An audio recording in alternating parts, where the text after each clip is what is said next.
Alright guys, welcome to Alliance Cup. Now we've actually gone to the stage where we have one of the most anticipated matches, CJ, Rise of CJ in fact, versus RVX Gaming. So, with me today I have Hickory, Neo, and Xenocider. So guys, what do you think about this matchup? Who are you rooting for? This is gonna be a really exciting match. The most people will be watching this match in this Alliance Cup. This is gonna be really exciting. All right, Neo, what do you think? Who's gonna win? Who's your money on? This is kind of a tier 1 match for me. So Rise of the CJ versus RVX. I hadn't seen CJ play, how they play or how they coordinate, but I have seen RVX how they coordinate and their team fight coordinations, and I have shoutcasted on them previously. So I'm gonna go for the RVX. My money is on RVX today. Nice. Now, Hickory, take us through the bans. What do you think about RVX's bans? Like, they've banned Brawl, Malz, and Gnar. What do you think about that?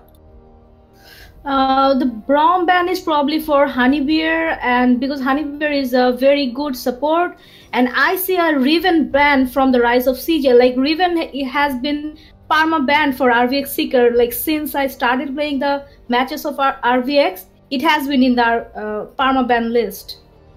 Yeah, well, ever since he started playing, Seeker has always been known for his pop stomping with Riven.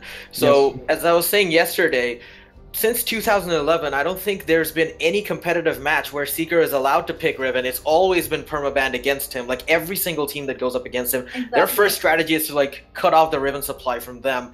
But they've actually banned Shen and Thresh, and not banning the Xin Zhao, on which Forest has been pretty effective recently in the tournament. So do you think that's gonna basically come back to haunt them in the game, or do you think that they might have something to counter Xin Zhao? I think they might ban Hecarim because Forest is extremely good OP in Hecarim. But he has already picked Exed. Oh. He had but the Thresh ban from Rise of CJ, it's a bit interesting to me because Honeybear, as far as I know, he is a very good Thresh player. Like, we have seen him play Thresh in the other matches of this tournament, right? Yes, we have, but I think they wanted to basically not let Panda pick up the Thresh because he's very good at it, and they wanted to secure Taric as well because they might want to go for a more aggressive lane with the Taric and Caitlyn. But we'll see how it pans out in the bot lane once the game gets started. Obviously, CJ Bradlife going for his signature Wukong jungle right there.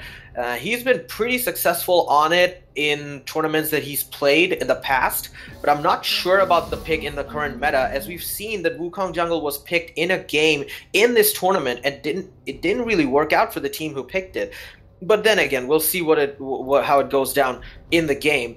Now, in terms of bot lane, there's a Karma and Ezreal who are pretty much going bot. It's pretty much settled at this point. So what do you think? What do you guys think? Do engage compositions like Taric and Caitlyn, like people who all in, are better versus poke lanes like Karma or Ezreal, or do you think the poke lane is stronger? I guess early in the early game stages, I'm gonna say Ezreal and Karma will have the upper hand, but when the level 6 hits and when the jungle come to the rotations and they will gank on the bot lane, then Caitlyn and Taric can make a dazzle play with them. Dazzles can game-changing ability right there. So maybe in the later stages when the tanks get the more itemizations on their hands and they like bully and like all in, then I'm pretty sure I'm gonna go on the tank side, because at the early stages poking may dominates, but in the composition, like I'm seeing on the CJ side with the Wukong and a Lux has been picked as well as Taric's LT, so maybe some kind of a composition right there, so who knows. Alright, so taking a look at RVX's ban, we see Maokai. So Neo, what do you think of that? Oh, Maokai, I'm gonna say like the top laners on the CJ has been pretty dominant. I guess they are practicing on the Maokai last I heard, so maybe they're like they're cutting off the initiation from the CJ, although Wukong might be able to initiate a little bit, but not that much of a tanky in spite of like having a Maokai on the lane. But and like going against a Trundle, I don't know, maybe some kind of tanky. I guess beefy hero there when we cooking up But on looking there. at the team comp, like Rise of CJ, they have to pick a tech. Oh, there goes Orn. There is initiation after all.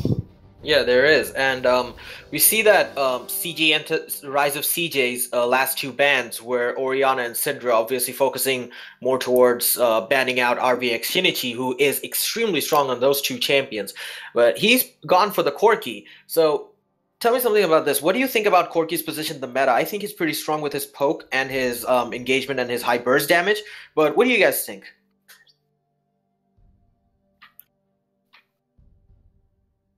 Against I guess Lux again, so maybe the rotations might help them. I guess Corki should have an upper hand when the level 6 hits, but Lux would be very lucky if he get the skill shots right and get an early kill in the bag. Right. Up to the mid lanes right now, so... But in the earlier laning phase, Lux will have the upper hand of the poking, right? Like, it also depends on the jungler and the ganks. Yeah, Of course. after early game, it will obviously depend on the ganks and the jungle. Yes, of course. And Xin Zhao, as we know, is pretty proficient at ganking every single lane because he's just a point-and-click champion. You don't really have to do a lot to succeed as Xin Zhao, especially in this meta after his rework. Now, Ornn is an interesting pick. We haven't seen much of Ornn being played, even though he's a very strong contender in top lane with his ultimate and his incredibly high base damage while building tanky. Not to mention the fact that he can also enhance base items for his carries going into late game. So Trundle versus Ornn, who do you think is going to win out?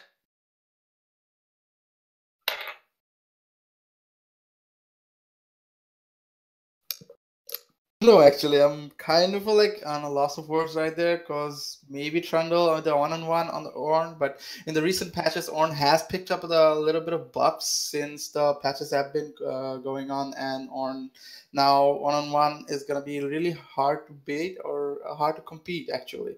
So I don't know. I'm kind of a loss of words on the composition on the RVX. And yeah, it's kind of hard to tell. Yeah, it is, but I think the Trundle pick against an Ornn, who usually builds tanky in top lane, is a great counter pick, I would say, against someone like Ornn or Maokai, because once they build tank and Trundle gets level 6, he can just basically ult them and steal their stats and make them squishy in order to kill them. That also helps them when the jungle pressure is coming in, so Trundle actually helps the jungler by taking away a lot of Ornn's tankiness, and when that happens, he's pretty much easier to kill.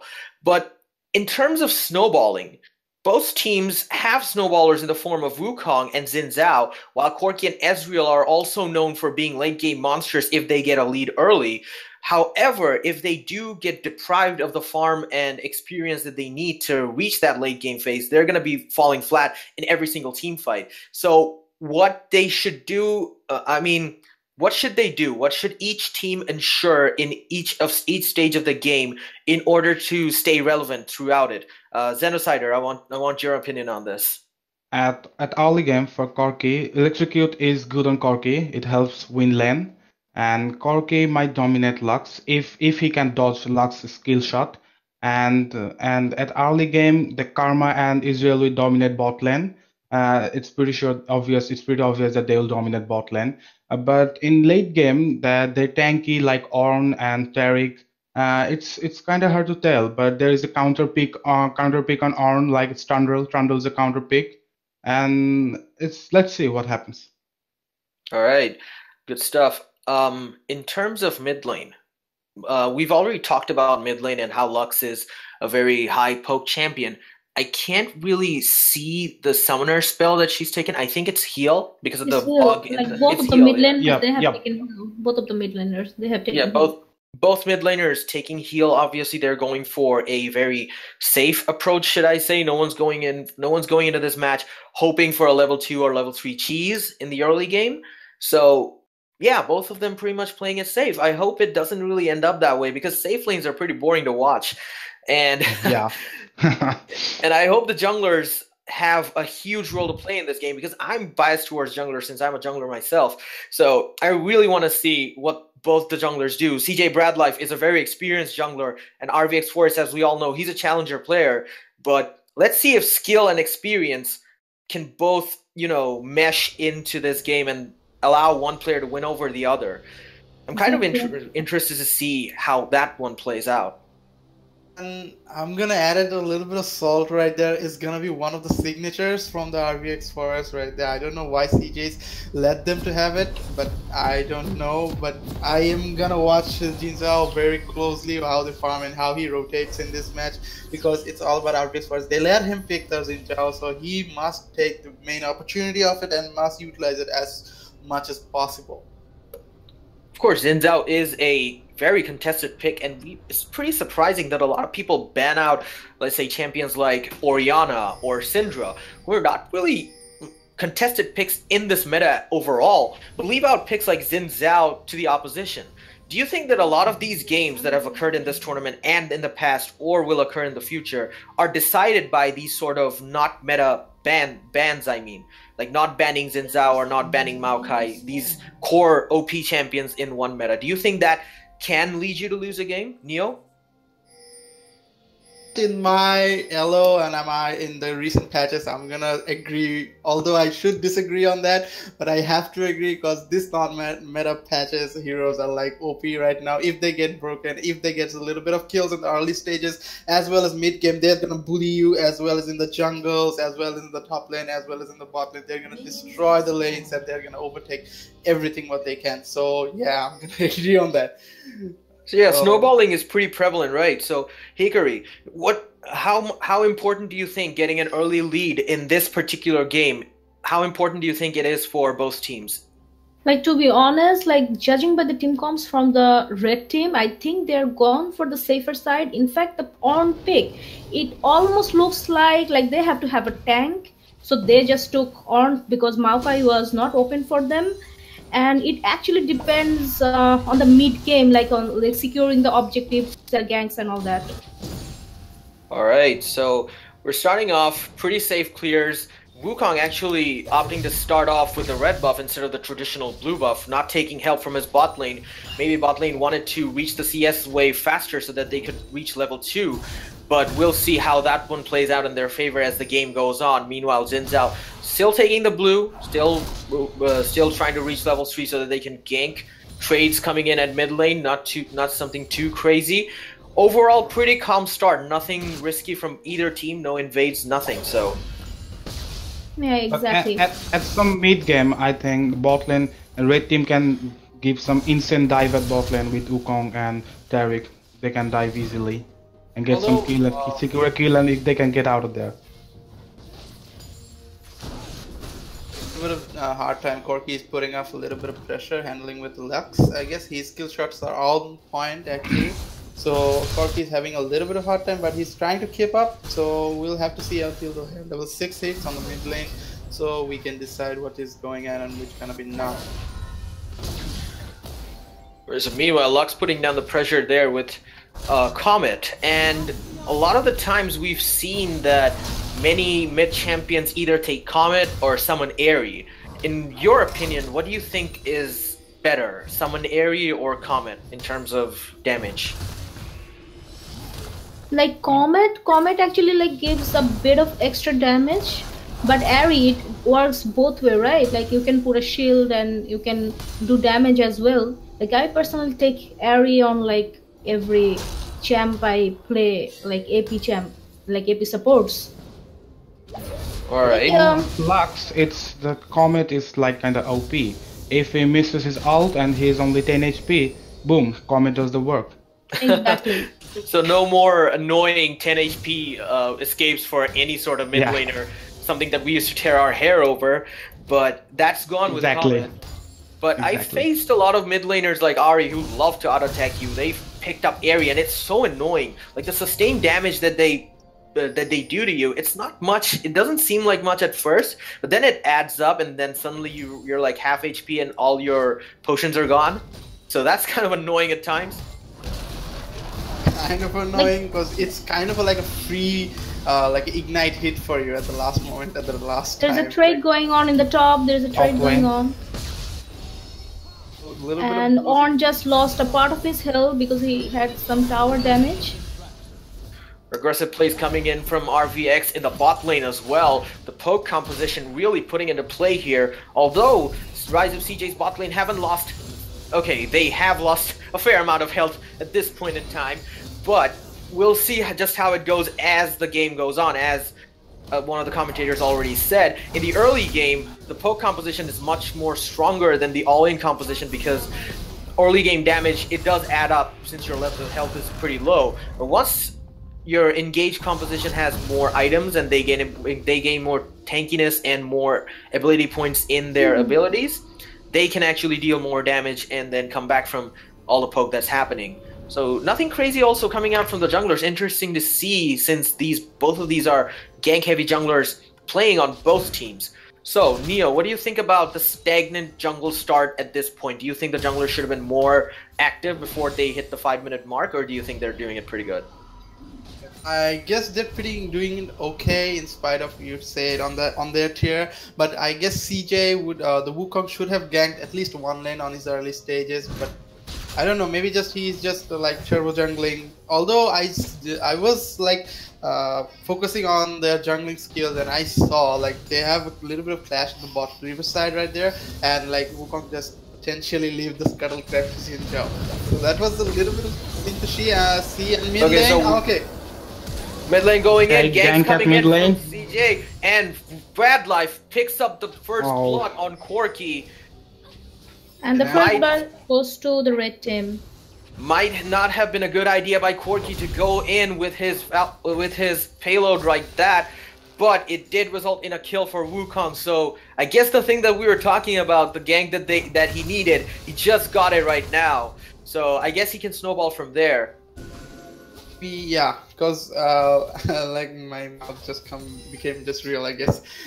So Wukong has got the kill in his pocket, so maybe a little bit of boost from him. Although if like Forest can make a comeback out of any lanes, maybe okay. We're seeing in the fight in the middle lane as I'm speaking. I should keep my mouth shut because all I'm saying is coming true. Meanwhile, in top lane, Ornn tries to go in for Trundle, but they disengage. Mid lane River, they disengage. Karma just went for a deep ward in the blue. Alright, so RVX Shinichi going all in again, laying down a lot of damage on Lux. Lux forced to back out of there, leaving behind a lot of CS. Meanwhile, we see Wukong farming the red while Xin Zhao is upright in his alley. Directed camera panned us away because Wukong did go away from the red buff after securing it. Meanwhile, in bot lane, pretty much decent trading coming out. Lux has been forced to back off. Pings going on at rates. Wukong might be in trouble, but he chooses to back off. And Israel is 12 CS ahead of Caitlyn. Alright, so the early poke composition really coming into play at this point. Meanwhile, we see trading going on in top lane. Taric misses the stun. They might go in for a lot of damage on Taric at this point. Roots coming out, ulti's out, heals burned. Taric is walking with a 50% of his health, so someone spell burned right there, but good trade. Although, so guys, what do you think of Taric taking Aftershock and Ornn taking Grasp of the Undying? Like, what do you think of these two keystones on these two champions? Taric with Aftershock is...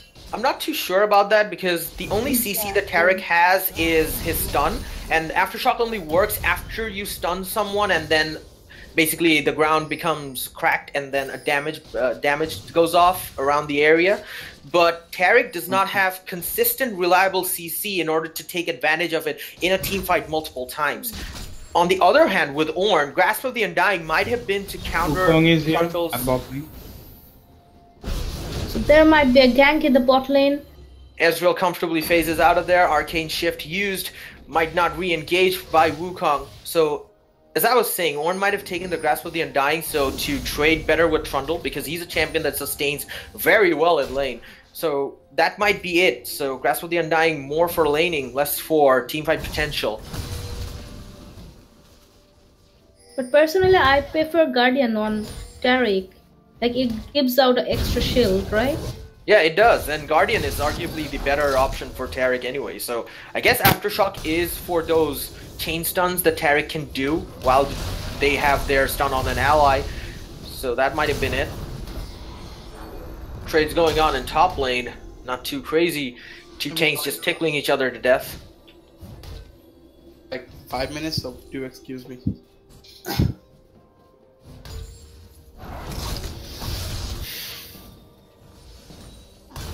Alright, so in terms of vision control, we see that bot lane is pretty much covered by RV at this point. Meanwhile, CJ only have one ward in their bottom side jungle and one explorer ward in the top lane Tribush.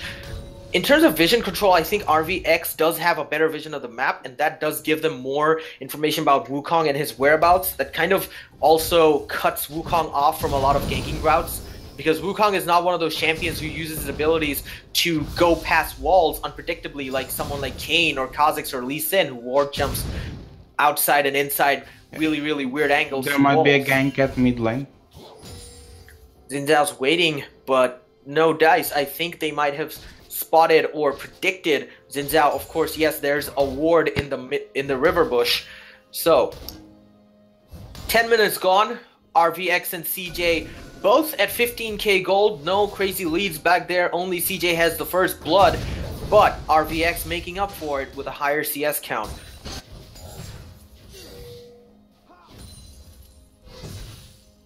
Like, even after all the pokes, like, look at Cork's CS. He has like 10 more CS of Flux. Yeah, Corki's consistent barrage of bombs, his ultimate, kind of makes it easy for him to CS in lane.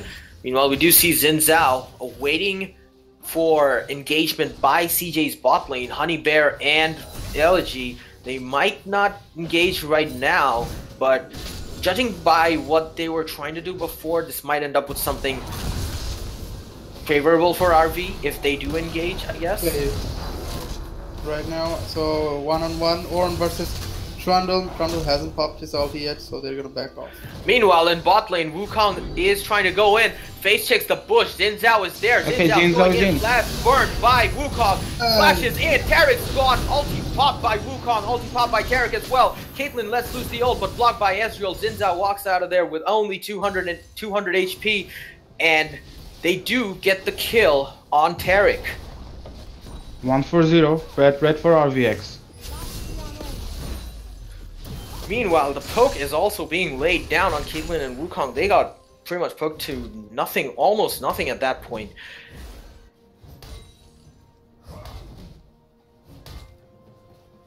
Poking composition might have saved him, so a little bit of team comp right there, coordination from the top bot lane to save the Xin Zhao. Although it was a risky move for the Wukong to like head first top lane push.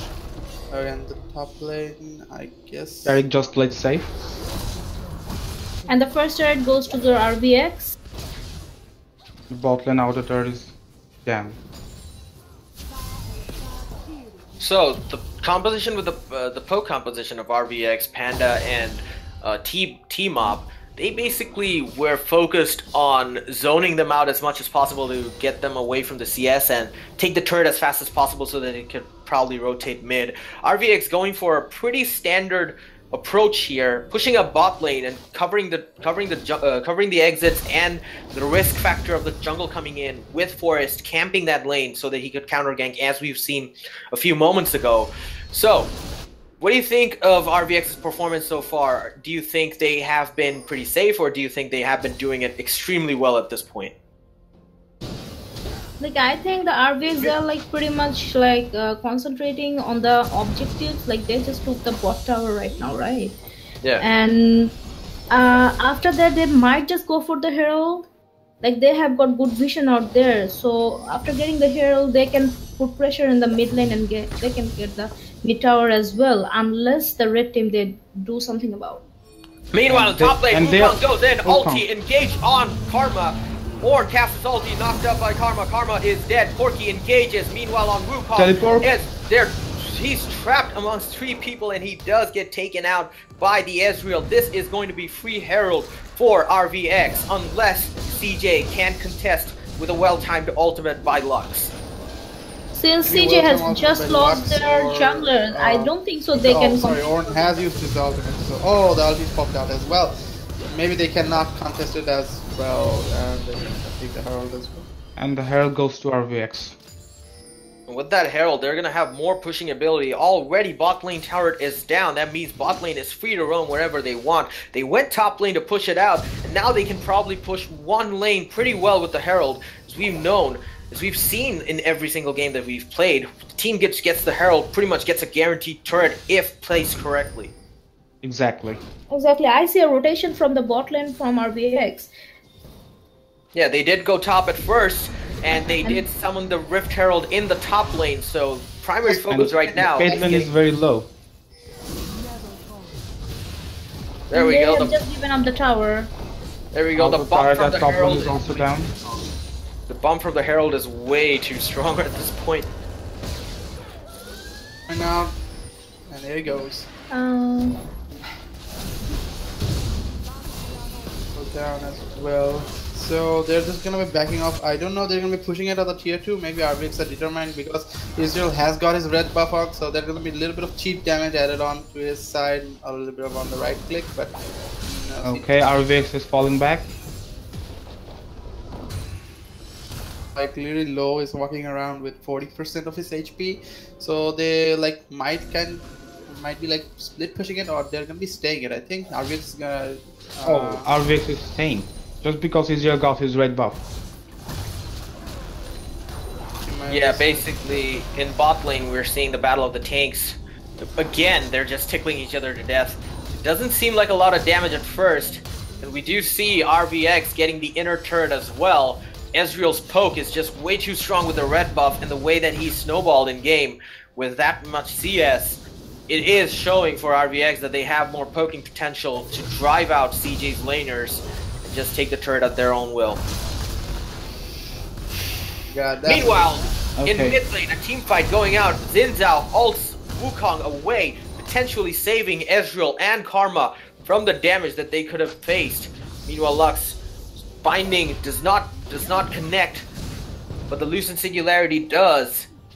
Let's see what happens in the mid lane. Poke's coming out. Both teams trying to dance around this turret. CJ Entis holding on for dear life with this low HP mid lane turret, but RVX are gonna back out because they have low HPs. Yes, the like the poking composition wins and trumps over the tank composition because Taric hasn't got his essential items yet because he needs another like 10 minutes to sort of build up like his primary He's going for the Triforce now. Talking about Taric. I was talking about, yeah, if Taric goes Triforce, that is going to be something that we want did to I just watch say that. Taric? Did I just say Taric? Yeah, we want to see Taric with a Triforce. My bad, my bad. I meant Ezreal is going for the Triforce now. I was actually like seeing the bot lane on, like well, sorry, my bad. So guys, what do you think about the red team? Although the red team, they have a solid tank like Ornn. Like, what do you think about Ornn's 1v1 potential for killing or securing a kill? In terms of 1v1 potential, Trundle is someone that should not be messed post level 6 unless you've cut off his gold supply by a fair margin. As it stands at this point, both top laners are actually on par, with Ornn getting 1 kill more than Trundle. But at that point, with Trundle's ultimate and his W and his Q, it gives him way too much sustainable dueling power in lane. So you really don't want to mess with a Trundle post level 6, even as Ornn. And still being a tank, he can still provide more utility to teamfights, in my opinion, than Trundle. Because Trundle's job is to basically make one tank squishy. And Ornn can basically control the entire teamfight with his ultimate, not to mention his Q and his Fire Breath, which does a lot of base damage. It just adds up as the teamfight goes on. So yeah.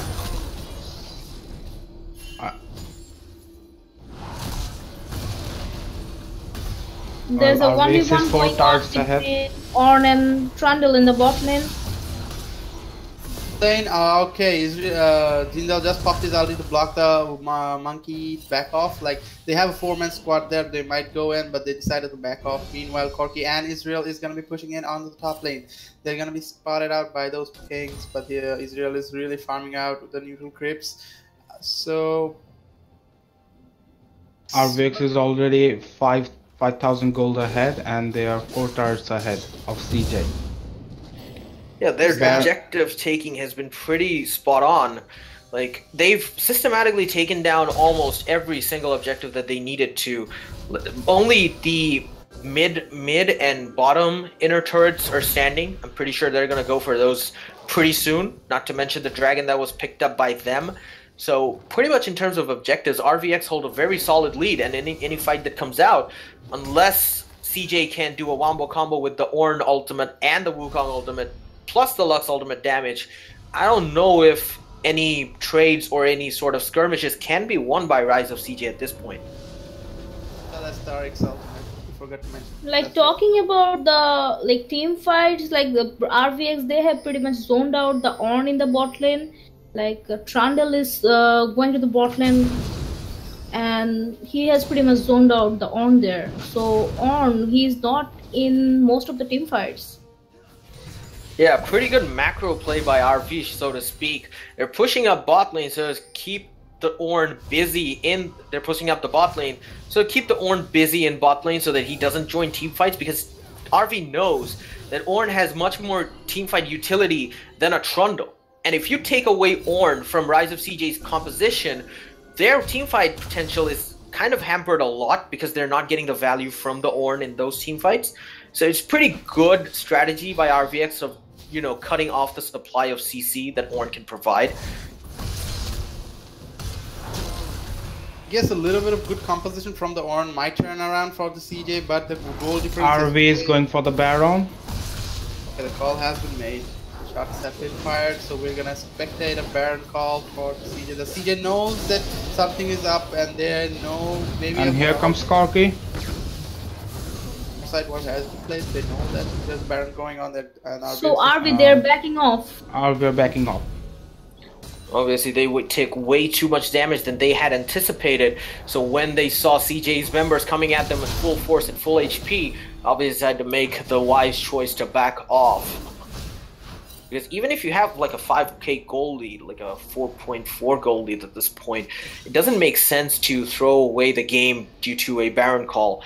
You're always at risk of being obliterated or being picked off, especially in this meta when a lot of champions have tons of damage. And as we see that Wukong has already completed his skirmish saber and has a phage, he's dealing pretty good damage, not bad. But I'm just worried about the survivability that Wukong might have.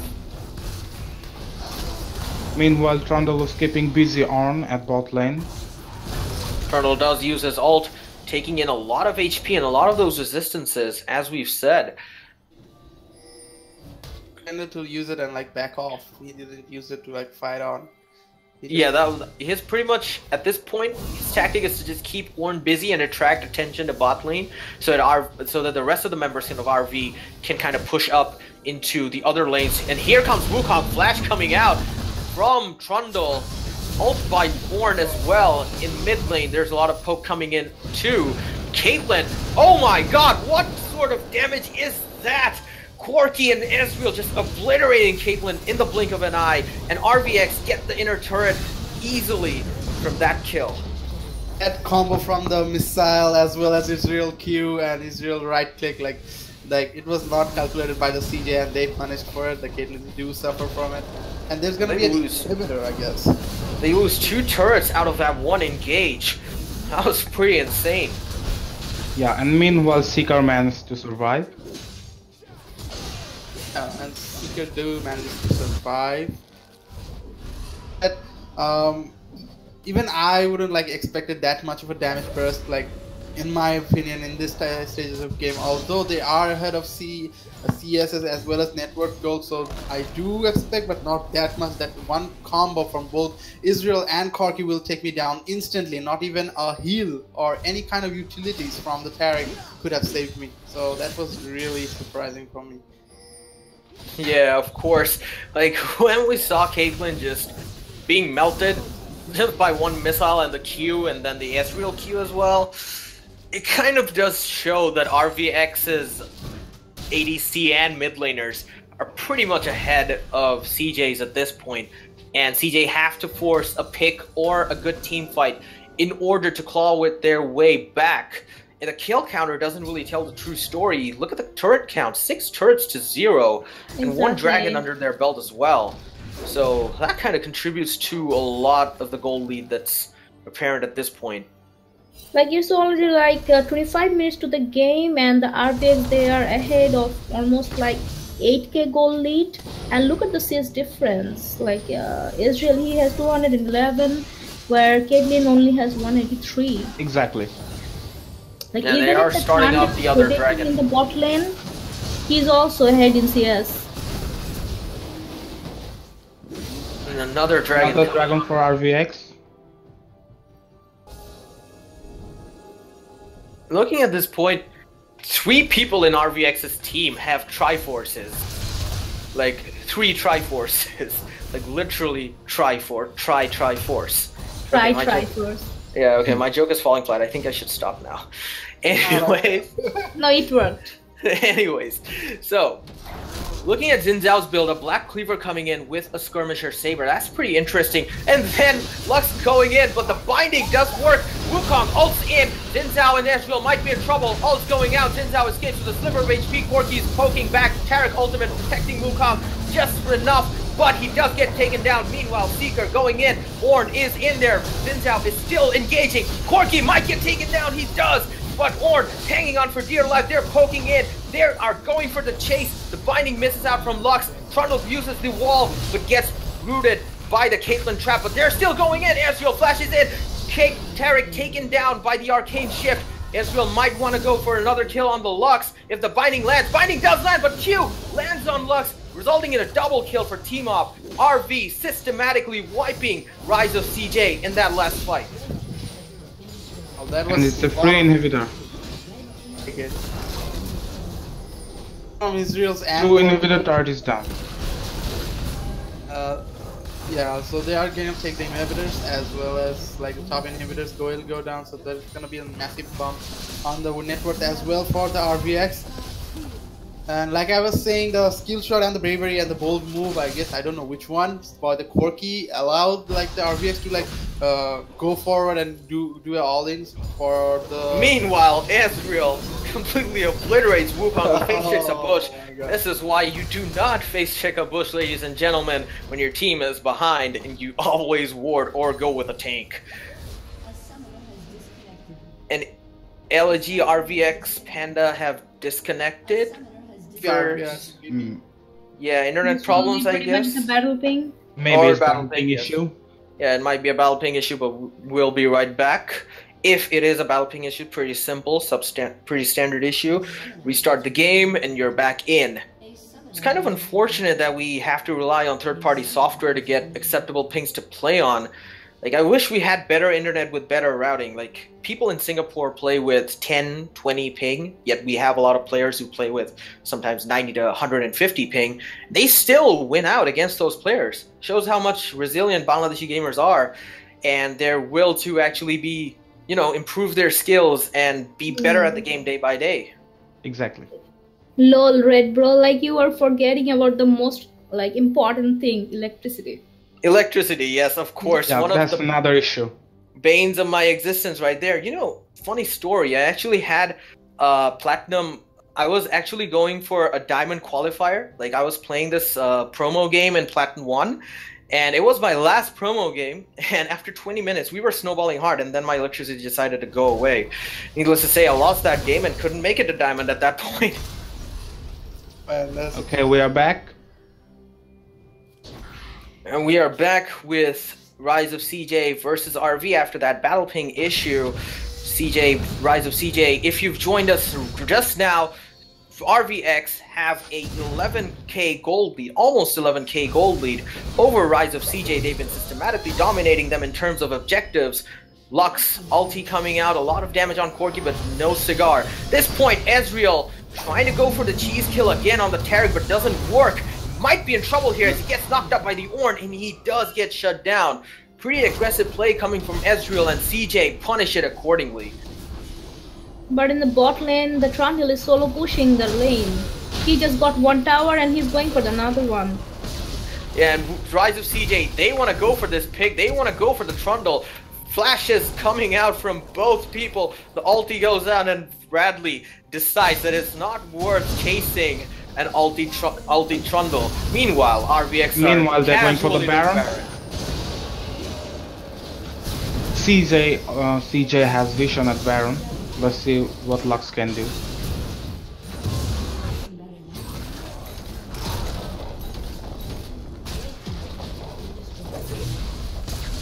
One Nexus turret is down.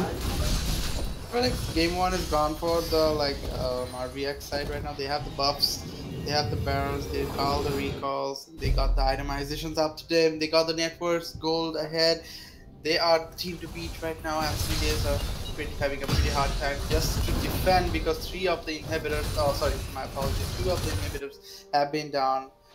Tower. 2 of them actually. Yeah, two of the inhibitors are down. And one Nexus turret as well. Yeah, and at this point, it's kind of looking like the curtains are already drawing for Rise of CJ. They haven't it hasn't even touched the ground, the curtains. But RVX are gonna do everything in their power to end it as fast as possible. Meanwhile, Ezreal almost gets taken down by the Lux ulti. Gets slowed by Sunrise as well. For a second, I thought Ezreal was DC, right? He was just standing there. He might have wanted another cheese that he did. That did not play out well for him in the last time, and it did not play well enough for him this time either. But at least he gets to escape with his life at this point. But at this point, RVX are just looking in for a slow kill of CJ because they have the inhibitors, they have the Baron buff. They have everything that they need. They're ahead in items, ahead in gold. Open. And the third inhib goes down, and they don't have any more Nexus turrets either. Meanwhile, going in, team fight. Fight. Team fight going in. Ornn has been taken really low. Lux snipes out the Ezreal, but it's not going to be to any extent because Caitlyn gets taken down, and so does Ornn. They're going in for the fountain. Karma gets killed. Triple kill. But that is GG for RVX versus Rise of CJ. What a game, everybody. Okay, so for next game, we're going to take a 2-minute break, but then we'll be right back with more League of Legends action right here, so stay tuned.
right, so welcome back, everybody. We were taking a 2-minute break after that intense match that RV put up in front of CJ.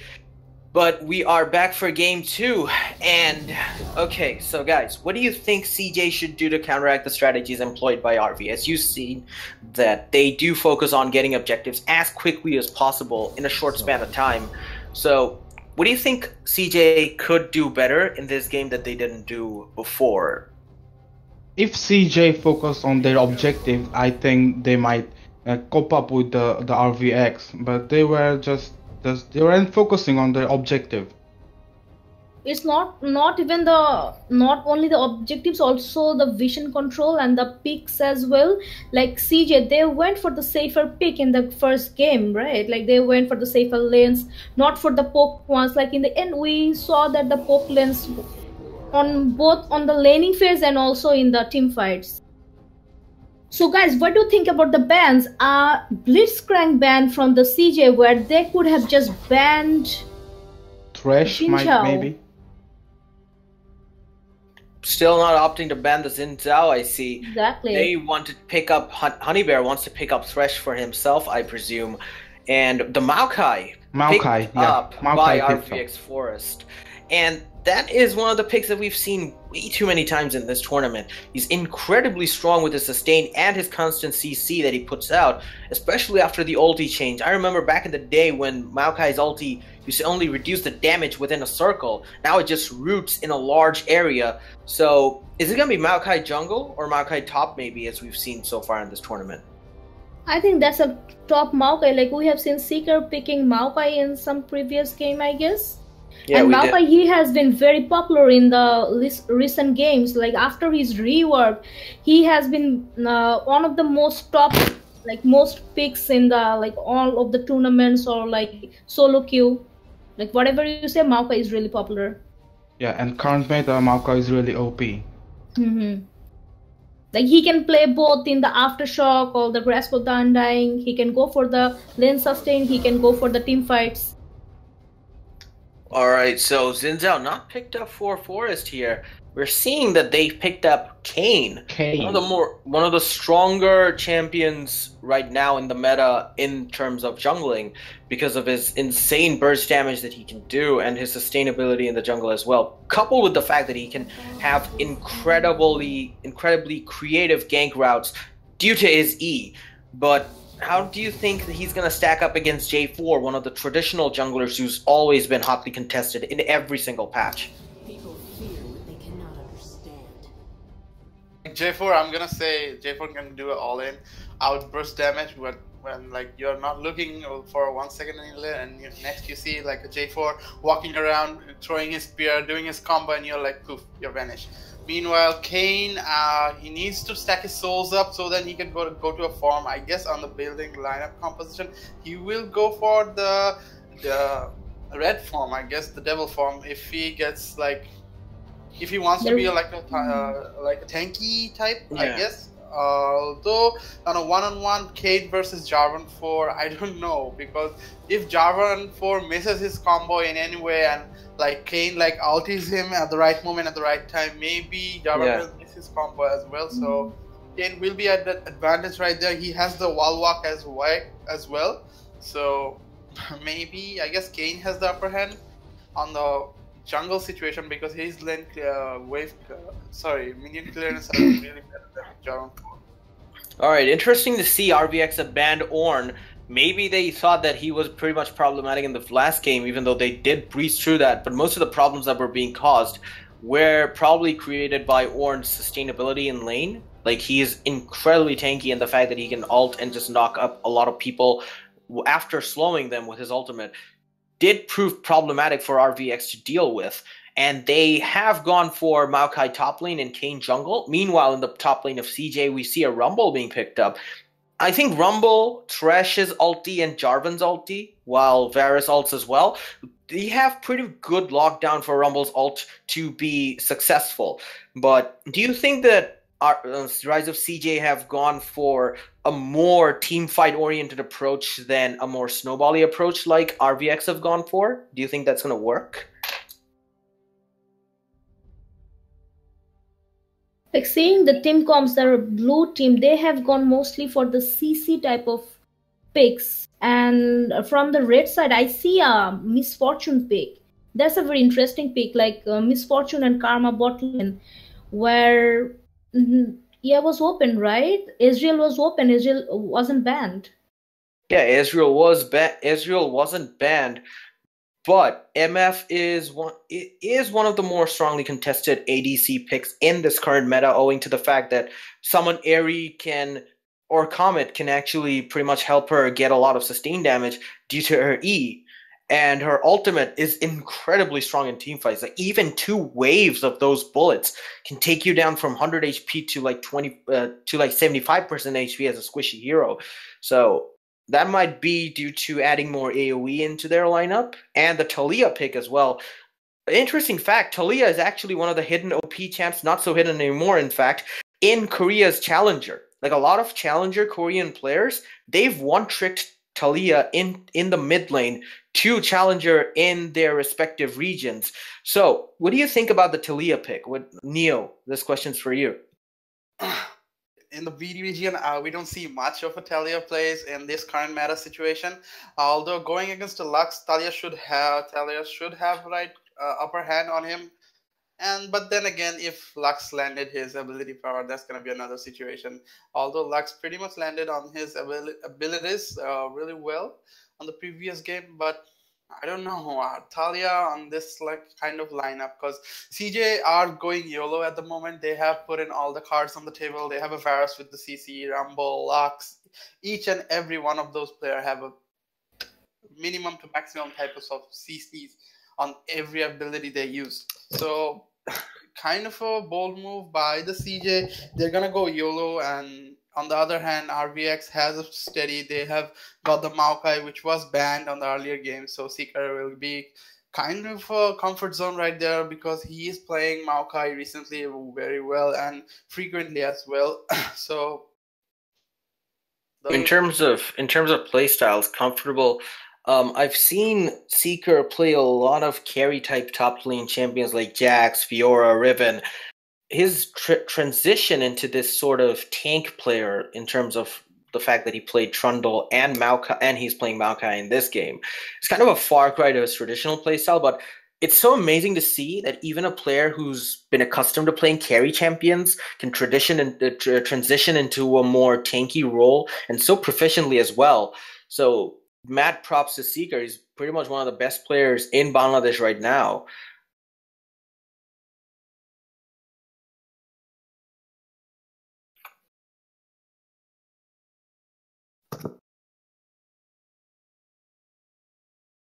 All right, chat. So there is a poll in the chat, strawpoll.me. Who do you think will win this game? Will win round 2 of the series between RV and Rise of CJ? Cast your votes at the link given in the chat by DSP Esports. Forced to RV because I won the first round, saying that RV won against the CJ. So I'm gonna put my money on the RV again. Let's see who will win. Maybe I guess CJ can make a comeback out of this game. I don't know, because their lineups is good as well. Because if they like catches one with Varus's ulti, Varus will be the main initiation in this time, because his ulti will start everything up. Meanwhile, Maokai will be the one who is going to be ultied on, and the carry on will be going on accordingly. So I don't know which is gonna be whom going to be whom, but it's gonna be do or die situation for the CJ, as like RV has got the first game in their bags. So all right, good stuff. Hickory, do you think that the Talia pick is something that Bangladeshi players should pursue more?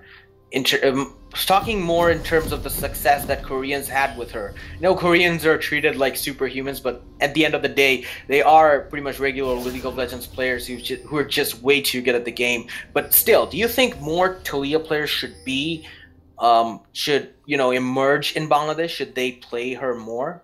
That's my question to you, Hickory. Like, to be honest, when I talk about, like, when we talk about, is it a flash? Yeah, flash burned by both Thresh and Karma. CJ trying to go for a very risky early invade, but they did have the Thresh, so they had an advantage going into a level 1 trade, but that does end up being Flash's burn for both supports, Honey Bear and Panda, Okay, of course. and we see a pause. So coming back to the playstyle of Bangladesh versus Korea you were talking about, right? Yeah, in terms of like how when- Talia fits there. like whenever we talk about the play styles of our local people, like we have seen like mostly in the solo queues people going after kills, not for the objectives. They're mostly like we see a low CS but high amount of kills. Like in the Korean plays we see they are mostly concentrating on the CS, like not for the kills.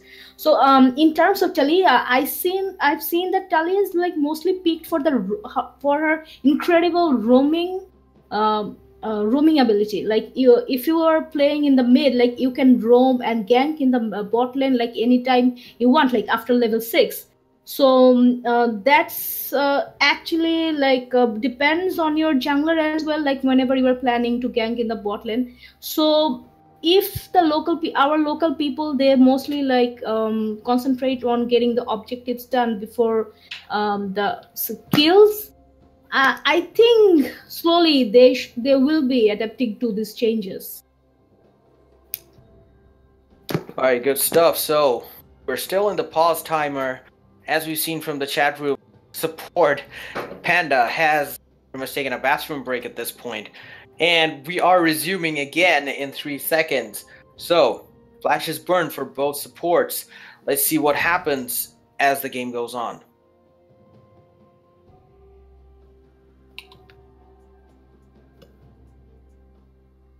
Alright, so let's analyze most of the picks that are done by by both teams.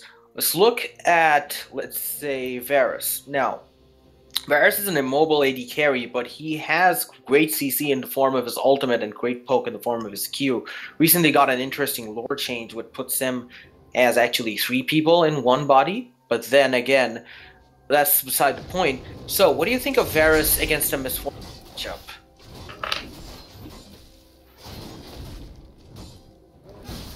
The poke comp has been done finally by CJ right now, because after the last game they have been poked out really bad by the Karma as well as Israel. So, and by the looks of it, they are going to be going on for that aggro poke lane as well on this game, or the Karma is going to be joining him with the Misfortune. They are going to be dealing them.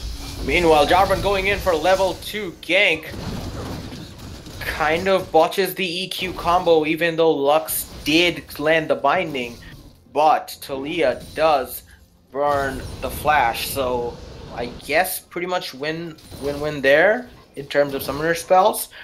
But it's interesting to see that Jarvan did level 2 gank, and Kayn is actually, interestingly enough, making his way into blue team's jungle, and Kayn is hunting for Jarvan, tries to look at wolves, is now trying to take the blue buff. Let's see who does end up taking it. He does try to back off. Blue buff might be taken in by Jarvan. Jarvan does take it. He's still level 2. Kayn hovering still around there. Meanwhile, Maokai and Talia give chase, but J4 does go away. Meanwhile, in bot lane, we do see a hook coming out. Varus being ignited, and Karma and Varus just walk away from each other with very low HPs.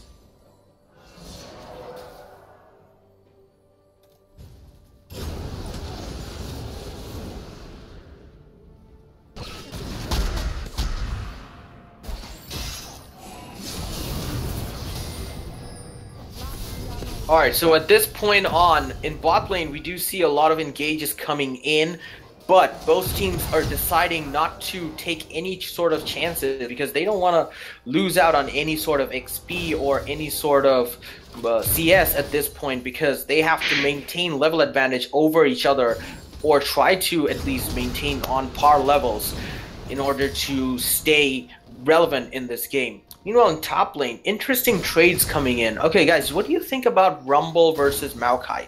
Who do you think trades better or sustains better and, you know, like, builds better in the late game?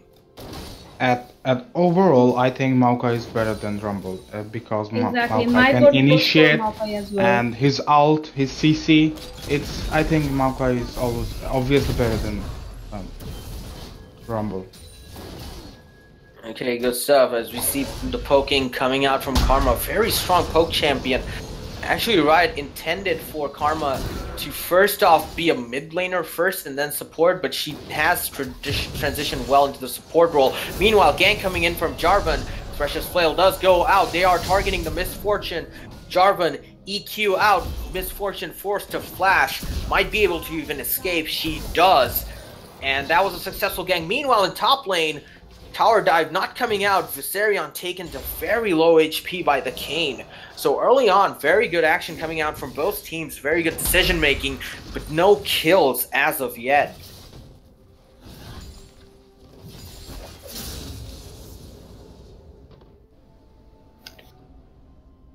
Alright, so at this point on in the game, we see pretty standard builds coming out from everyone. No one's bought any sort of crazy items at all. But Rumble deciding to go for a Blasting Wand, obviously to gain more damage in lane rather than any sort of sustainability or sustain. And looking at Kayn's clear, I feel like Kayn is one of those champions who has a bad first clear and then has really good successive clears. Meanwhile, Jarvan trying to come mid, spots out the ward and he takes it out. But guys, what do you think about Kayn as a jungler? Like, I think he's pretty strong in terms of damage that he does late game in his Darken form or in his Shadow Assassin form.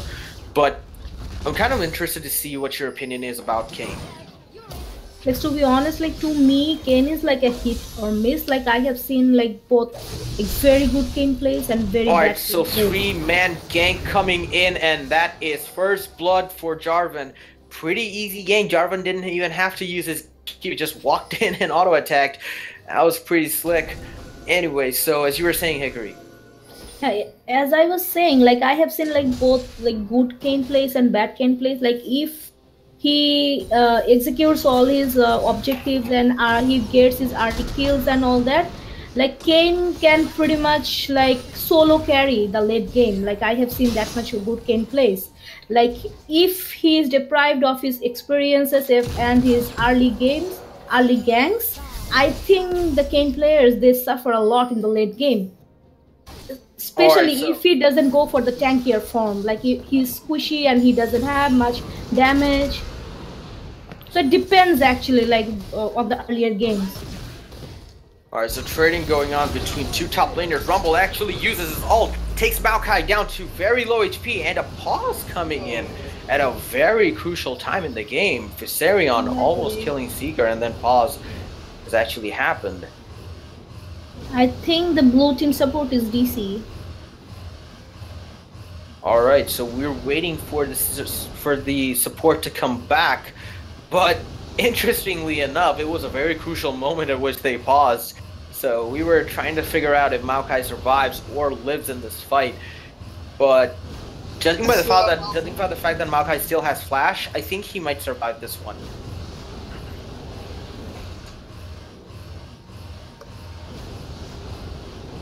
Won't chase him because he knows that the flash is on, the pause is made. My guess will be Maokai will be alive. I don't know. And if he like flashes in, Rumble also has a flash in though. So we have to keep in that mind as well. So. But then again, Rumble's already overheated, so he has to auto-attack the Maokai in order to deal any sort of damage at this point. So Maokai might escape, I guess. So they will resume in a few seconds, hopefully. Not too much. The reconnect has been made. And yes, we are resuming once again. Let's see how this top lane fight goes. Maokai, there we go, the flash going out. And the flash burn from Maokai. I'll be going to the comment section for a second, and the people, the viewers, they're writing this pause is a cheat. Like, what do you guys think? Like, that was a crucial moment, right? Well, that was a crucial moment, but not really so. Meanwhile, Kayn coming into the red buff, flashes in, W goes out, Jarvan tries to heal himself with a Q, Thresh comes in, tries to protect Jarvan from this, but he does end up not trying to secure it. Meanwhile, Taliyah goes in with the ultimate, W being casted out, the flower being popped out by Thresh, trying to get away from that, but Kayn is still in there with the ultimate. Kayn picks up the kill on Honeybear. Meanwhile, Lux tries to line the binding, but the stopwatch coming out from Talia. Meanwhile, Ignite being placed on Lux, stopwatch coming in again, and a lot of damage being put down on Lux. Oh my god, he misses just by an inch from the Lux kill. That was a close call for Lux. That was a close call. That was very close indeed. Okay, so coming back on topic with the pause as a cheat, I don't think that was a cheat because Maokai would have flashed out anyway. So, and the fact that CJ was the team that, you know, basically paused it, it basically kind of renders the point moot at that point. It kind of really isn't a cheat pause at that point.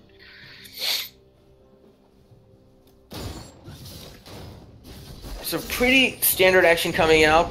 RVX has a 1.1k gold lead owing to that one kill and the objectives being killed. Forest actually going very aggressive on the Jarvan 4 and trying to deprive him of a lot of buffs and a lot of jungle CS. So what do you think about this sort of aggressive sort of play? Do you think it's made a comeback in Season 8, preseason? And if so, what are the implications? Like, how do you think jungle's going to change because of that? There's a fight going on the bot lane, and a TP from top. Coming up from the Maokai as well as the Rumble. They are going in head to toe. Then maybe Varus should get this kill. Oh my god, Varus gets popped out. Okay, that's a turnover, but Rumble will take out the Misfortune as well. So it's gonna be one-on-one trade. Both of the ADCs go down, a little bit of bruising, and they're gonna be backing off. Okay, so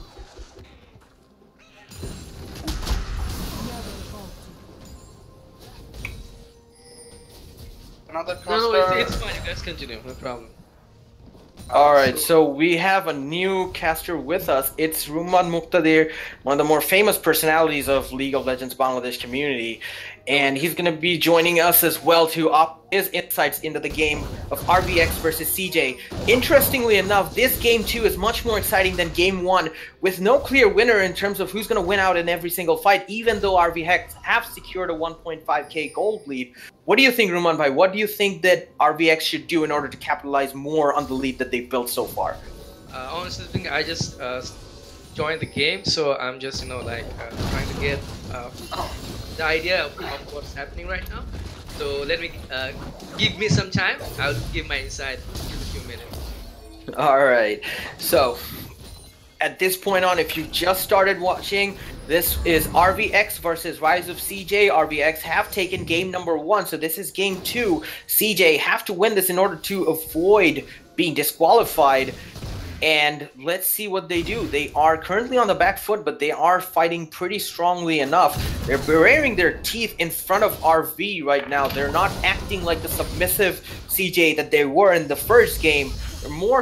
They have shown more conviction in team fights and more grit in terms of taking more CS and trying to focus down on objectives. Maybe they might have gotten to know that focusing on objectives and trying to poke your laners out of your lanes while pressuring those objectives is the best way to do it. But Kayn is making life really difficult for Rise of CJ's jungler at this point. Okay, so to Xenocide, what do you think? Like, the fact that Kayn is pushing out J4 a lot from his jungle is affecting Rise of CJ. How do you think CJ should counter that? CJ has to. Okay, bot lane fight is going on, and Varus just got popped out. And Misfortune with a lot of heap of damage. Okay, maybe. Meanwhile, in top lane, a tower dive coming in. Double kill goes out for MF. Meanwhile, Talia securing the kill on Rumble at top lane. RVX just basically on both sides of the map, focusing on insane pressure at that point. 5 kills up. They've already got a substantial goal lead of 3.4k out of just those 2 fights. It might just be that the RV snowball is just too strong at this point, and they're rolling down the hill and gaining a lot of momentum. And there was the first tower, the red team. Yeah, they have a really good communication going on right now. I see them in the gank. That was really nice. They were like clearing all the wards. Look at the red wards in all the top sides of the CJ's map, right? So they have a really good vision right there. and that's how they can execute everything really well. And so Tutor is gone. There will be a lot of pressure for CJ right now. I don't know if they'll be going for Rift Herald, right? It's only 12 minutes, like they still have time. Yeah, They do have time, but if RVX wants to keep up the pressure that they have been laying down, they might go for the Rift Herald and try to secure one of the outer turrets, because as we've seen, none of the outer turrets for RVX are actually down, and they can take the mid lane outer turret. exactly. Meanwhile, Talia going incredibly aggressive on the Lux, misses the binding. Kane's going in, flash coming out from Lux, flash coming out from both Kane and Talia at this point. Varus taking a lot of damage. Misfortune gets the kill on Varus. Meanwhile, Jarvan 4 is next. Kane secures that one. Ulti comes out, but Thresh with the clutch pull, interrupting the ultimate. Might have potentially saved out Lux, but the Rumble ulti comes in. Misfortune takes a lot of damage, but he might get saved off. Meanwhile, Rumble gets trapped in Maokai's root and then gets killed off promptly. What a engage from RV, making the best use of a situation where they had an advantage, picking up 2 kills in the process. Very good job done, and they might just end up getting the outer turret. Meanwhile, Thresh hooking in, trying to flay Karma to death, but gives up in the middle of it and is forced to back off as he realizes he doesn't have enough damage to combat Karma's sustain. It's already like 40 minutes to the game, and I'll be talking about the vision control here. Like, look at all the red words in the map. Like, as we have seen in the previous game, the RVX players, they are very much attentive to their vision control. Like, look at all the red words. Like, I have seen a pink word from the blue team near the river. Like, no one actually cleared it out. Like, if Lux had some kind of vision near where Kane was standing, she could have avoided the gank, right? Yeah, she could have, but still, in hindsight, that might have been a good strategy, but that's how it happened. And then, meanwhile, in top lane, Talia tries to go ham. A lot of ults coming in, Varus ults, and picks up the kill on RVX Shinichi. Way too aggressive plays coming out from Talia in the top lane. It gets probably punished because of the presence of CJ. Proper positioning by CJ to anticipate the fact that Talia might have been there, and pretty good coordination coming out from them as well. Meanwhile, the bot lane of RVX team up, pushing down that outer mid turret. They're desperate to get this one and complete the objective set. Meanwhile, binding goes out for Karma, doesn't really amount to much, but they're engaging on the J4. Teleport is coming in. Meanwhile, MF uses bullet time. Maokai is there, traps the Rumble in the root. Ulti's going down. Other team members of Rise of CJ can't get there because of the root. Thresh just ultied, but it doesn't amount to anything. Maokai still wants to go in for the dive. Thresh and Varus incredibly low for Rise of CJ. This is the mid outer turret for them, surely. Meanwhile, Kane tries to look for a dive in, does critically damage the Thresh. Maokai still goes in, finishes off Thresh with the Q. Lux can do nothing but just watch. Meanwhile, Kane takes a lot of damage. He's only 1 auto attack away. The binding misses. Meanwhile, Talia tries to land some spells, but misses, and Lux escapes, and Kane also escapes from there. Kane, I'm gonna say it right there, and this Maokai is just way too aggro right now. He just wants those kill and these objectives that has to be done. He needs to commit it to itself, and he is doing the commitment to it. And I guess Kane is gonna be taking over the Herald, I guess. Okay, no, he's not gonna be taking the Herald. Meanwhile, Maokai has been pressing on the bot lane. Sustainable pressure, so Rumble and Varus has been following them.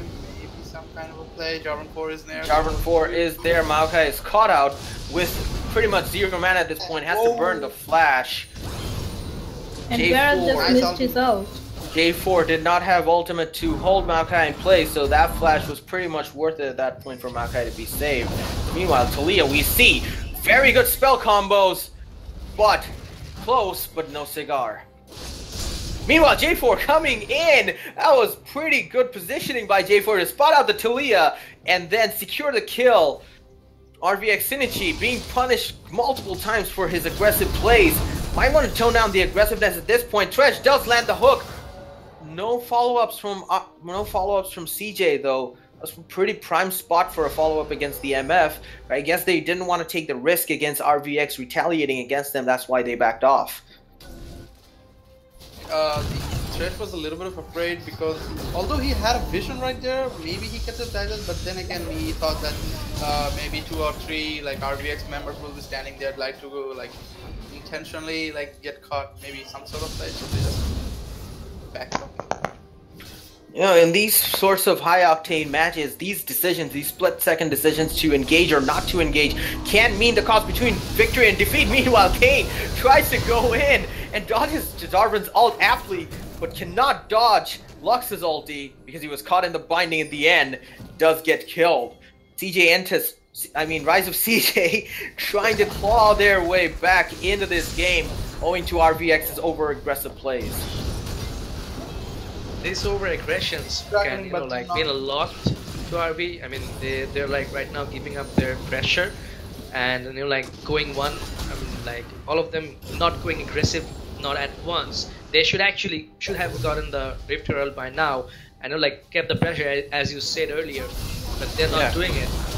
Meanwhile, Lux being outputted on a lot of damage, completely obliterated by T-Mob. That is the inner middle turret, and at this point, you said that they should have picked up the red buff. Meanwhile, ulti comes out for Varus. Jarvan EQ's in. That's the kill picked up for Varus on MF. Karma might just die out here. Red buff slows him. Meanwhile, Kane goes in with a flash. Ulti dumps out. Kane obliterates Varus with his combo. Meanwhile, Kane is also in trouble. Jarvan might pick up the kill on Kane. Kane does get killed. Double kill resulting for Jarvan. But he might get killed. Oh my god, the clutch lantern from Thresh does save him. Flash coming out from Talia. But it's not enough. Takes up a lot of turret hits, but no rocks hit Jarvan, and he escapes with a sliver of HP. And yes, remember, I do agree with. What a save! I do agree with you that they are losing out on a lot of pressure that they could have done. At least with the Rift Herald, they can push a lane very, very quickly, especially bot lane where there's like a half HP turret already. So yeah. I don't think so. They can go for the Herald anymore because the Baron is coming up in a second now. Yeah, at this point, it is a lost opportunity for RVX. But despite all these super aggressive plays, they're still getting more objectives than Rise of CJ. CJ kind of getting more picks out of RV, but then they kind of go into the stagnant safe mode where they do not want to engage or take any sort of risks against RV. But that's the sort of thing, these sort of split-second decisions can win or lose you games in these high-octane matches. And the fact that RVX are trying to play more, Rise of CJ are trying to play more safely than go more aggressive, despite getting more picks, might just hamper their chance of making a real comeback at this point. They're probably trying to go late game where they can win one shot. Meanwhile, RVX going for extremely aggressive plays. Forced to back off by Lux's ultimate. Maokai did go in. Meanwhile, Kane goes super aggressive, does not end up getting any sort of kills, but gets obliterated by Lux. Meanwhile, J4 wants to re-engage, targets the Karma, tries to go EQ, but Maokai interrupts him. Maokai taken really low, tried to get the Thresh, and it's going to be a slow death for the Maokai.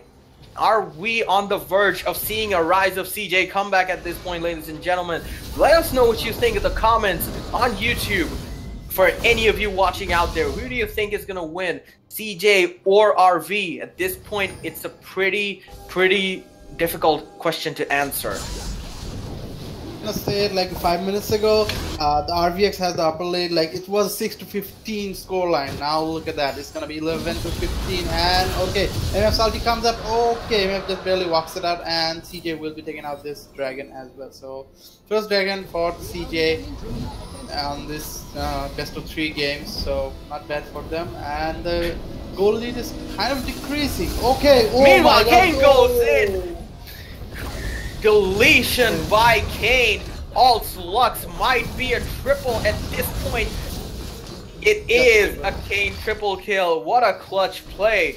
Amazing from RVX Forest to spot out the 2 low team members. And that is the damage potential of Shadow Assassin Kane. The first 3 seconds he's in combat with a champion, all of his attacks deal bonus magic damage. and that also accentuates his damage a lot. It might not seem like a lot, but once Shadow Assassin Kayn is on you with his initial burst, you can pretty much 100 to 0 an enemy squishy like in just 2-3 seconds. Exactly. How he got a triple right there. He just basically just 2 combos right there, and that's a double kills on his name, and then he just ulted it, and that's the triple. That's how damage output is coming now. In a little bit of time, when he picks up that Ghost Blade, it's gonna be a lot of damage as well. And meanwhile, J4 is kind of roaming around, trying to find out the warding sense. I guess he got a Solary. I don't know why he's going for the optimized and utility-based items, where the Thresh is going for the Knight's Vow. Okay, that's just maybe some kind of... Okay, meanwhile, this shit coming out from Rise of CJ. Lux does hit. MF gets taken down. Meanwhile, Kayn goes in for the Lux. The incredible shield might be able to sustain her. It does, and RBX4 gets shut down. Meanwhile, Karma does a lot of damage, but I don't think that's enough to kill anyone. Maokai tries to root them, but J4 is on Karma, tried to kill her, but then no cigar coming out. 3 members of RVX killed by a pick from CJ at the cost of only their support. It's actually looking not that good for RVX in the recent team fights, except for that Kayn pick. Meanwhile, J4 goes in, might be Maokai being picked up as well. Flashes out, but Maokai will die to the Varus, and that is going to be probably the first turret for Rise of CJ in this game. Crawling through, like you said earlier, so the goal lead has been decreasing and decreasing as well as we speak, and the further the game is going on. The RVX are having a little bit of hard time because kind of a bad play as well as like bad positioning by them, kind of a miscommunication as well, like lead them to this position. But I guess they can. CJ might crawl away in, because if they get like another kill or so on another team fight, like a good team fight, like 4-for-1 or 4-for-2 maybe even, they can sneak up a Baron. And meanwhile, Kayn with a like comboing in the Thresh, he goes for the ulti, he's going all in, and oh my god, it's like 5 shots and the Thresh is dead. And Kayn picks up another kill, and they might just go for the Baron right now. It's on the CJ side, so maybe, who knows. The main initiation, and oh my god, this Kayn, oh. Kayn is picked off by Rumble. Meanwhile, team fights going on. LG gets taken down by C. MF damage is way too OP for Rumble to get away from. Meanwhile, a disconnect has occurred, but they aren't doing any pauses at the moment. That's the DC we saw from earlier. I guess it's the battle ping issue. They should have paused earlier. Yeah, well, that DC didn't occur during the team fight, did it? Yeah, Varus does reconnect as the death timer is almost running down. Meanwhile, a lot of poke coming into J4, but that magic resist coming into play as this can just brush out the poke. Meanwhile, he goes in, locks ult combos again. Meanwhile, Karma tries to go away. Talia might have saved them.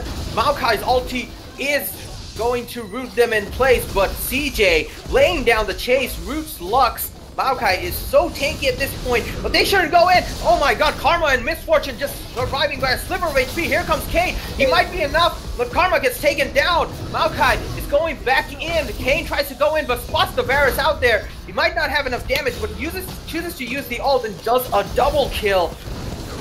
This fight is going everywhere. Meanwhile, Viserion gets taken down by Seeker. Panda has disconnected, possibly due to a battle ping issue. But what was that fight? Oh my god, so much action going on everywhere, and such a haphazard team fight. Like, both teams had very loose focus as to who they wanted to basically focus down and then burst down or kill. So what do you think is happening at this point? Both teams have lost their composure. Maybe they've lost their patience. Both of them want to gain more advantages. Yeah, I think RV's communication is not in point at all. They're like the mid game is very much worse than the early game. They had really good communication. They were getting kills. They were getting like all the picks here and there. But in the mid game, I don't see there's any communication at all. There is like no Maokai, but then they're engaging, they're playing very aggressively, and then they're getting caught. So these are not expected from them. They should actually like they have a pause right now. They can actually like get a set of communication and say that what to do and what to not. I think the communication is not on point at all. Especially in these sorts of high octane matches when you want to like fight for every inch of advantage that you can get. RVX might have had their eyes on the prize too early. They might have been writing checks that they could not cash in. But props to CJ for actually great target acquisition in the team fights other than the last one where it was extremely haphazard. They did manage to pick off a lot of RV champions who were playing very aggressively and try to claw their way back into the game. But as it stands at this point, it's still an 11k gold lead for RVX against CJ. That's a lot. Meanwhile, Kane's going in. Holy cow! Oh, that's one shot, right? That was a 2-shot, but still, it does count as instantaneous burst, like 100-0 in nothing, in just 1 second. Kane is still hungry for more kills. At this point, somebody needs to stop him because he is on a roll with his item. Meanwhile, Talia goes in, the ulti's out, the wall is up. J4 and Rumble are isolated from the rest of their team, but they're still under the influence of the tower, but so they do not get targeted by RVX's aggression. Through it as we speak, RVX is like focusing on the turret, not the inhibitor. The top turret has fallen and they are going in for the fight. I guess Maokai's ulti has gone down. Thresh with a bad hook, he catches on a minion, but minion, okay, Jarvan 4 goes in, but the Kane ulti will take him down. Okay, he just survives nearly, maybe first person will go down, the Karma will go down as well, and MF with the low health, he's taking chicken out current damage, he's walking away really low. Meanwhile 3% of the CJ has gone down, the Kane is unstoppable as we speak. Oh my gosh, someone please stop this Kane, he is doing so much damage right now. Kane at this point has gone to levels where he cannot be contained at this point because he's melting tanks even. 1 QW on Jarvan and half his HP was gone, and that's a full tank Jarvan build. Yet still, lethality Kane with two items at 29 minutes and another Serrated Dagger adding to more of his lethality, and the fact that he might have also sudden impact, which gives you 10 lethality with after every dash move that you make, also adds more to his armor penetration, so he's at this point dealing true damage to every single champion.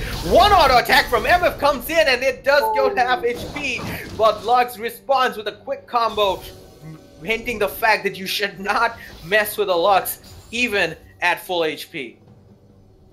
Damn, if he gets like one more crits, maybe that's gonna be a different scenario for me, because like, unlucky and like miscalculated by the misfortune. Misfortune Lux just ran out, I would say. Meanwhile, the CJ for the blue team, they're going for the Baron right now. They're going for Baron, of course. But ADC Kane is nearby. down for RVX. Kane might just try to obliterate all 5 members himself unless he does a bad play. Oh my god, that was a lot of damage.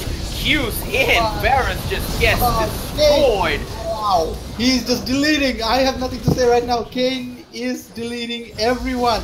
Although the team has supported. Okay, they're gonna finally chase off. They're gonna try to chase off Lux, but Lux flashes out in the nick of time. They might end up pushing for the Nexus turrets in this place. Gonna start off with the top inhibitor, of course. Always target inhibitors before you go for Nexus turrets to lay down more pressure on your team with the super minions. And now they are targeting the Nexus turrets because 4 members of CJ are down. Lux trying really hard to try and stave off RVX's onslaught. But the Kane at this point, he's unstoppable. Meanwhile, but this might just be the end for CJ here. Misfortune, so much damage coming out from that ultimate, like we've seen. Meanwhile, J4 goes in, engages, coming out. Rumble is burning everyone in J4's Cataclysm right now. Maokai is sustaining, but Karma does get taken down. Everyone's really low HP. Misfortune gets taken down. Talia hanging out on the outskirts with a sliver of HP remaining. Meanwhile, here comes Kane, but this is arguably, no, this is definitely GG for RVX, and they, after continuous backs and forths, go for the win in round 2 versus Rise of CJ. Very well played by CJ in trying to stave off RVX for as long as they could, trying to get that comeback, but they at the end could not succeed against the Kane. Forrest just hard carries RV to victory.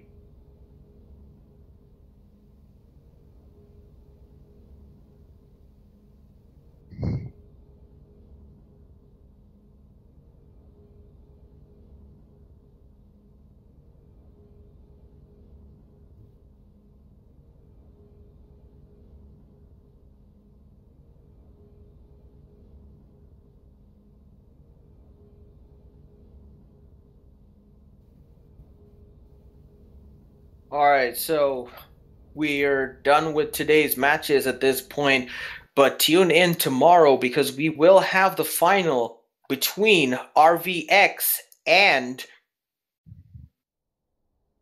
TDB. RVX. I was waiting for someone to complete my sentence from the Shoutcaster team, but it did not work out. So RVX versus TDB, and the bronze match is New Light versus Rise of CJ in the Bangladeshi qualifiers.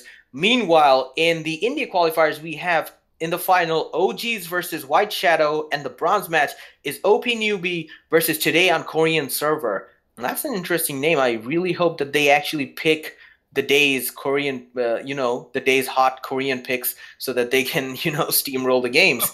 So with that being said,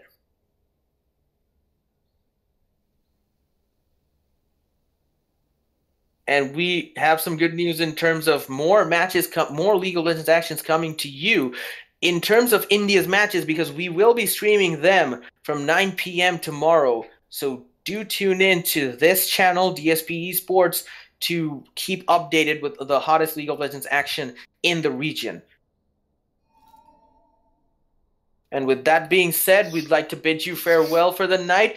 Good night, everyone. Hope you enjoyed the game from RVX of RVX versus Rise of CJ. We certainly did, and we hope to see you tomorrow again. Good night. So good night, people. We'll be seeing you guys tomorrow. This is Hikari signing off, and see you guys at tomorrow's finals.